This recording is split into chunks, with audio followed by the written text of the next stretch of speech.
প্রিয় দর্শক, আসসালামু আলাইকুম। কে এই ডক্টর আফিয়া সিদ্দিকী? এত বড় একজন মুসলিম স্নায়ু বিজ্ঞানী, কেন তিনি আমেরিকার কারাগারে 22টি বছর বন্দী ছিলেন? চলুন এক নজরে দেখে আসা যাক।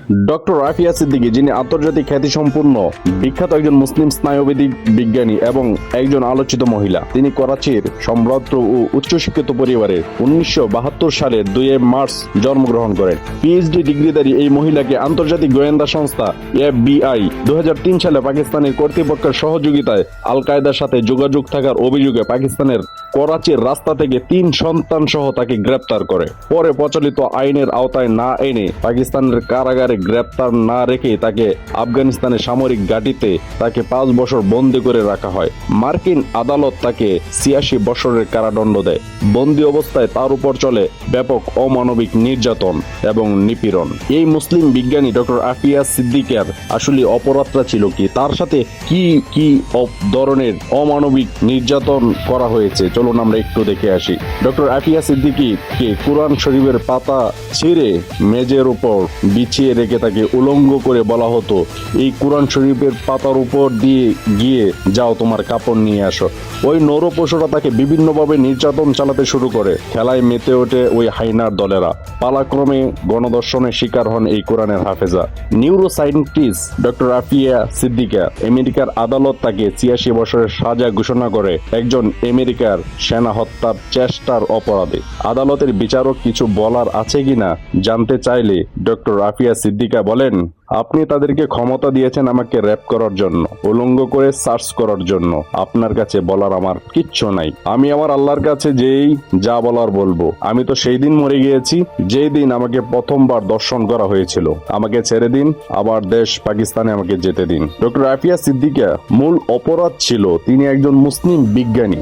তিনি একজন কোরআনের হাফেজা। এত উচ্চ শিক্ষিত হয়েও কেন তিনি কোরআনের দিকে ঝুঁকেছিলেন?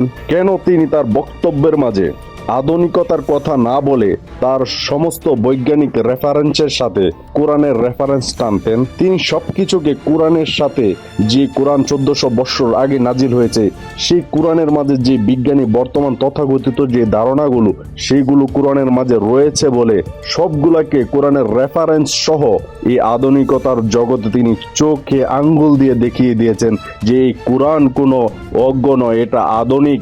এই যুগের সবচেয়ে স্মার্ট এবং আধুনিক বিজ্ঞান হচ্ছে প্রথমত পবিত্র কোরআন শরীফ। কেন তিনি দিনের পথে সামিল হওয়ার দৃঢ় প্রত্যয় নিয়েছিলেন? এটাই ছিল তার মূল অপরাধ। 1 বছর নয়, 2 বছর নয়, দীর্ঘ 9টি বছর একটানা পালাক্রমে তাকে দর্শন করা হয়েছিল ওই অন্ধকার কারাগারের প্রকোষ্ঠে। শুধু দর্শন নয়, এর পাশাপাশি মরণবেদী ক্যান্সারের বীজও তার শরীরে ইনজেকশনের মাধ্যমে পুশ করা হয়েছিল। আজকে দীর্ঘ 22 বছর পরে এই ডক্টর আফিয়া সিদ্দিকা সেই মার্কিন আদালত তাকে মুক্তি দিয়েছে। যে আল কায়দার সাথে যোগাযোগ থাকার কারণে যে মার্কিন সেনা হত্যার অভিযোগ এনে তাকে এতদিন সেই কারাগারে রেখেছিল, আজকে তিনি নির্দোষ প্রমাণ হয়ে মুক্ত বাতাসে, মুক্ত আকাশে ফিরে এসেছে। কিন্তু কথা হচ্ছে, তার জীবন থেকে যেই ফুলের মতো 22টি বৎসর কেড়ে নিয়েছে, সেই 22টি বৎসরকে ফিরিয়ে দিতে পারবে একজন মুসলিম উদীয়মান স্নায়ু বিজ্ঞানী? তার সামনে ছিল অপার সম্ভাবনাময় এক উজ্জ্বল ভবিষ্যৎ। সেই ভবিষ্যৎটাকে ভেঙে চুরমার করে দিয়েছে এই নরপশুর দলেরা। আমরা কি জবাব দিব? তারপরও সর্বোপরি আল্লাহ রাব্বুল আলামিনের কাছে লাখো কোটি শুকরিয়া।